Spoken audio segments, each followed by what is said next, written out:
ವಾಣಿಜ್ಯ ನಗರಿ ಹುಬ್ಬಳ್ಳಿಯಲ್ಲಿ ಕೇಸರಿ ದರ್ಬಾರ್. ನಿನ್ನೆಯಿಂದ ಆರಂಭವಾಗಿರುವ ಹಿಂದೂ ಶಕ್ತಿ ಸಂಗಮದಲ್ಲಿ ಸಾವಿರಾರು ಜನ ಪಾಲ್ಗೊಂಡಿದ್ದಾರೆ. ಆರ್ಎಸ್ಎಸ್ನ ರಾಷ್ಟ್ರೀಯ ಹಾಗೂ ರಾಜ್ಯದ ಮುಖಂಡರು ಈ ಕಾರ್ಯಕ್ರಮದಲ್ಲಿ ಹಾಜರಾಗಿದ್ದಾರೆ.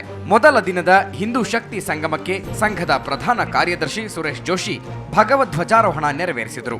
ಬಳಿಕ ಮಾತನಾಡಿದ ಅವರು, ಬೃಹತ್ ಸಂಘಟನೆಯ ಮೂಲಕ ದೇಶದ ಹಿಂದೂ ಶಕ್ತಿಯನ್ನ ಪ್ರದರ್ಶಿಸುವಂತೆ ಗಣವೇಶಧಾರಿಗಳಿಗೆ ಕರೆ ನೀಡಿದರು. समाज को दुर्बल करने वाली यह पद्धतियां यहाँ पर हुई है। जातियों के आधार पर इतना बड़ा समाज बटा हुआ है, संकुचितता के वातावरण में है, भेदभाव का व्यवहार करता हुआ दिखाई देता है।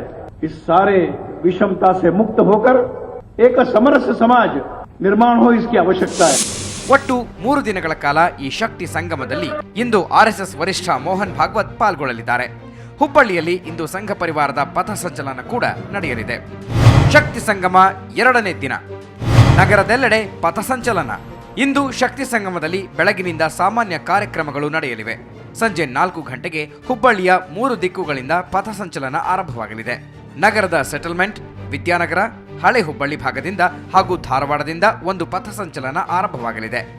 ಪ್ರತಿಯೊಂದು ಪಥಸಂಚಲನದಲ್ಲೂ ತಲಾ 5 ರಿಂದ 8 ಸಾವಿರ ಜನ ಪಾಲ್ಗೊಳ್ಳುವ ನಿರೀಕ್ಷೆ ಇದೆ. ಈ ಪಥಸಂಚಲನ ನಗರದ ಪ್ರಮುಖ ರಸ್ತೆಗಳ ಮೂಲಕ ಹಾದು ಶಕ್ತಿ ಸಂಗಮದ ಸ್ಥಳ ವಿಜಯನಗರದಲ್ಲಿ ಸಮಾಗಮವಾಗಲಿದೆ. ಶಕ್ತಿ ಸಂಗಮದ 2ನೇ ದಿನ ಮಠಾಧೀಶರ ಸಭೆ. ಹಿಂದೂ ಶಕ್ತಿ ಸಂಗಮದ 2ನೇ ದಿನದ ಮತ್ತೊಂದು ಪ್ರಮುಖ ಕಾರ್ಯಕ್ರಮ ಮಠಾಧೀಶರ ಸಭೆ. ಪಥಸಂಚಲನ ಮುಗಿದ ಬಳಿಕ ಅಂದರೆ ಸಂಜೆ 6 ಗಂಟೆಗೆ ವಿಜಯನಗರದಲ್ಲಿ ಸಭೆ ಆರಂಭವಾಗಲಿದೆ. ಇದರಲ್ಲಿ ಉತ್ತರ ಕರ್ನಾಟಕದ ಮಠಾಧೀಶರೆಲ್ಲರೂ ಭಾಗವಹಿಸಲಿದ್ದಾರೆ. ಸಭೆಯ ಅಧ್ಯಕ್ಷತೆಯನ್ನ ಆರ್ಎಸ್ಎಸ್ ವರಿಷ್ಠ ಮೋಹನ್ ಭಾಗವತ್ ವಹಿಸಲಿದ್ದಾರೆ. ಸಭೆಯಲ್ಲಿ ಪ್ರಮುಖವಾಗಿ ಆರ್ಎಸ್ಎಸ್ಗೆ ಹೆಚ್ಚಿನ ಶಕ್ತಿ ತುಂಬುವ ಕುರಿತು ಚರ್ಚೆ ನಡೆಯಲಿದೆ. ಜೊತೆಗೆ ವಿವಿಧ ಸಂಘಟನೆಗಳಿಂದ ಸಂಘ ಪರಿವಾರಕ್ಕೆ, ಹಿಂದುತ್ವಕ್ಕೆ ಆಗುತ್ತಿರುವ ಹಾನಿಗಳ ಕುರಿತು ಮತ್ತು ಅವುಗಳನ್ನು ತಡೆಯುವ ಕುರಿತು ಚರ್ಚೆ ನಡೆಯಲಿದೆ ಎನ್ನಲಾಗಿದೆ.